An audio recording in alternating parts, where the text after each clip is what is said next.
Bonjour à toutes et à tous et bienvenue dans ce nouveau tutoriel Photoshop.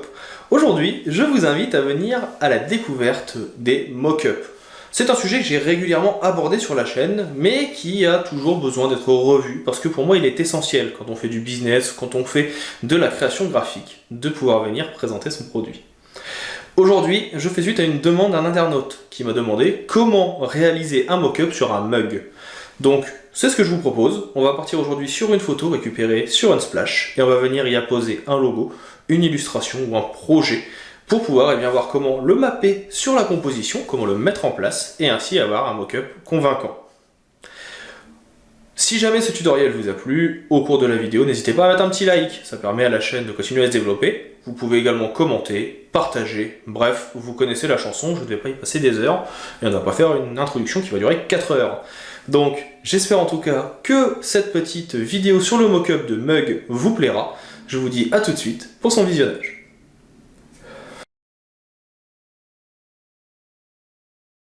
Il existe plusieurs façons de réaliser un mock-up.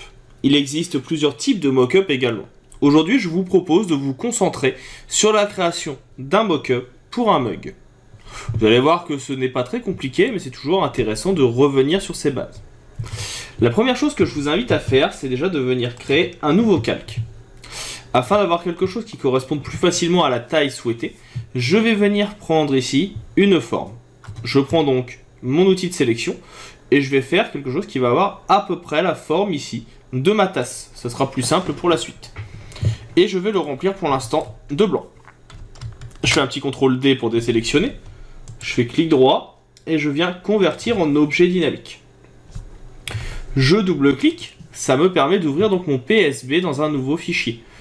On peut venir essayer dans un premier temps de venir l'agrandir, ce qui permettra de pouvoir mettre ce qu'on veut par la suite. Donc, par exemple, je peux faire ici CTRL-ALT-I et passer ici à 3000 pour avoir quelque chose qui soit très très grand. Le principe du calque dynamique et donc du PSB, c'est que quand vous allez l'enregistrer, ça va automatiquement se rebasculer de l'autre côté. Vous voyez que maintenant, c'est venu agrandir ici notre élément. Donc la première chose que je vais faire déjà, c'est venir réduire le dit élément en restant appuyé sur Alt et CTRL de façon à venir reprendre une taille qui correspond à ce que je veux. Ça ne modifiera en rien la taille de l'autre onglet dans le PSB. Ce PSB, je vais venir ici rendre le fond invisible et y ajouter par exemple un logo. Alors pour le coup, je vais utiliser la bibliothèque, donc faites fenêtre bibliothèque, parce que j'ai quelques éléments qui sont déjà enregistrés dedans, et aussi parce qu'il est possible de venir y faire une liaison avec Adobe Stock. Donc là, vous pouvez venir récupérer différentes choses directement dans les modèles Adobe Stock que vous avez ou dans le logiciel. Moi, dans ma bibliothèque, je vais venir ici récupérer logo. En termes de recherche, alors hop, je ne l'avais pas renommé logo, c'est pas grave. Je vais aller dans ma charte directement et j'ai donc ici mon petit pictogramme que je vais faire glisser. Une fois ici, je l'agrandis, je le place dans la composition. Et puis, je vais venir utiliser un texte, parce que je veux que le texte s'aligne, dirons-nous, ensuite sur la partie mug. Donc, je vais juste prendre ici, voilà, un texte que je vais mettre en noir. J'ai juste mis mon nom et mon prénom, hein, j'ai fait très très simple. J'agrandis. L'idée, c'est d'avoir quelque chose qui fasse toute la longueur du mug. Une fois que c'est fait, comme d'habitude, vous connaissez maintenant, on enregistre.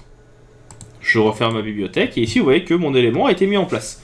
Mais il ne s'adapte pas forcément à la taille de mon mug. Et c'est là où on va rentrer dans le détail.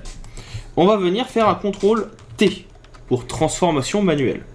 Ça va me permettre déjà, dans un premier temps, de venir réduire la taille. Maintenant, ce que j'aimerais, c'est que ça suive un petit peu les courbes de mon élément. Vous allez faire un clic droit et vous allez avoir ici déformation. Déformation vous permet donc de venir prendre soit des éléments déjà préenregistrés. Pour le mug, par exemple, ça peut être intéressant d'avoir dilatation. Parce que comme ça, vous voyez qu'il va commencer à suivre automatiquement. Sachant que vous pouvez même venir vous-même modifier l'inflation et la dilatation pour venir adapter. Donc ça vous permet, entre guillemets, de le tricher. Vous pouvez venir essayer avec d'autres. Peut-être que le renflement peut être suffisant. Par contre, il faudra peut-être venir le faire un petit peu plus faible que ce qu'il y a à l'origine pour essayer d'adapter à votre mug. Et puis, peut-être qu'il y aura également le besoin de refaire un CTRL-T et de venir agrandir, de façon à ce que ça s'adapte. Bref, plusieurs solutions. Vous avez aussi la solution de venir le faire, dirons-nous, manuellement. Alors là, comme un imbécile, j'ai effacé. Donc je vais revenir dans mon historique et on va revenir en arrière pour mettre à jour l'objet dynamique. Je refais un CTRL-T, clic droit, déformation. Et ici, vous avez la possibilité de venir ajouter vous-même des traits. Donc là, vous voyez, je vais en mettre un ici, ce qui va me permettre en fait de pouvoir venir déplacer ma forme. Ou alors, vous pouvez venir prendre des grilles. Et là, par exemple, c'est l'occasion de prendre un 3 sur 3. Et ce 3 sur 3, vous allez pouvoir venir sélectionner certains points, par exemple celui qui est en bas, et venir l'adapter ici à votre forme, de façon à ce qu'il s'adapte encore une fois, aussi bien d'un côté que de l'autre. Et vous voyez que de cette façon, je viens adapter mon texte, je viens adapter mes éléments pour qu'ils s'adaptent automatiquement à ma tasse. Là, peut-être que je l'ai fait un peu trop haut, ça peut être l'occasion de venir le réduire et le baisser un petit peu. Sinon, tout simplement, une fois que vous avez cliqué sur Entrée, vous pouvez aussi venir réduire le tout. Donc là, j'avais fait les choses encore un peu trop grandes. On vient réduire et on voit que le texte s'adapte. Et si maintenant vous venez mettre une image, je reviens tout simplement ici, donc je vais juste fermer le PSB ici, je vais le réouvrir pour être sûr, et que je viens y importer une photo.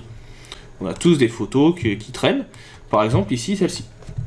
J'intègre ma photo, je qu'elle soit sur toute la largeur, j'appuie sur Entrée, et je fais un CTRL-S. J'enregistre. Et bien, vous voyez que ma photo est de nouveau ici. Et là, on voit par exemple que tout ce que j'avais préparé, c'était pas suffisant. Et bien, je peux de nouveau faire un CTRL-D, déformation, et là, c'est le moment de venir, adapter. On vient placer nos différents points, on vient les adapter à la forme de la tasse. Avec une photo, j'aurais dû commencer par ça directement. Ça permet d'avoir beaucoup plus de précision et d'avoir quelque chose qui soit beaucoup plus adapté. Et donc là, vous voyez que la photo, je vais pouvoir venir l'adapter exactement comme j'en ai besoin et comme j'en ai envie. Cette partie-là, on va peut-être venir la baisser. Celle-ci aussi, pour qu'elle s'adapte à la tasse, etc., etc. C'est quelque chose qui peut prendre pas mal de temps. Il faut vraiment venir essayer d'avoir quelque chose qui soit le plus qualitatif possible pour obtenir l'effet voulu. Mais ainsi, vous aurez ensuite votre mock-up qui sera prêt et vous pourrez en faire ce que vous voulez. Alors là, on est d'accord que c'est kitsch, mais c'est vraiment juste pour la présentation. Comme ça, ça conviendra et ça suivra les paramètres. Donc là, ici, si vous voyez mal, vous pouvez venir baisser l'opacité pour pouvoir voir à travers.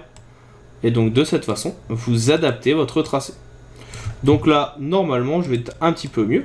Là, on vient resserrer. Là, on adapte un petit peu. Voilà. Et une fois que c'est fait, donc on va pas se mentir, jamais on ne va faire de photos comme ça. On peut y ajouter un petit masque de fusion ou un petit effet. Donc là, de cette façon, vous voyez qu'en mettant un obscurcir, il va reprendre les différentes ombres. Et qu'on a bien ici les effets de transparence qui vont apparaître, ou en produit. Et si je reviens donc dans mon PSB, je peux venir remettre mon texte et mon personnage. Petit CTRL-S encore une fois. Et cette fois, il sera bien adapté aux différents paramètres. Et il s'adaptera aussi en termes d'ombre et de lumière. Ce que je n'avais pas fait tout à l'heure. Ce qui n'était pas forcément super bien. Ici, ça restait trop net. Et donc là, il s'adapte. Donc voilà pour cette petite transformation. Je trouvais intéressant de revenir dessus. Ça permet de retravailler un petit peu les objets dynamiques, les différents mock-ups. Et je trouve ça assez cool. On va passer maintenant à la fin de ce tutoriel. J'espère qu'il vous aura plu et vous aura permis de mieux comprendre les différentes spécificités des objets dynamiques. Comme d'habitude, si vous avez des questions, la section commentaires est à disposition. Je me ferai un plaisir de répondre à vos questions et de vous aider. N'hésitez pas non plus à me proposer des vidéos, je ferai vraiment ce qu'il faut pour que ça puisse vous être utile. Il ne me reste pour ma part plus qu'à vous dire à bientôt et à vous souhaiter une bonne continuation dans l'apprentissage de Photoshop.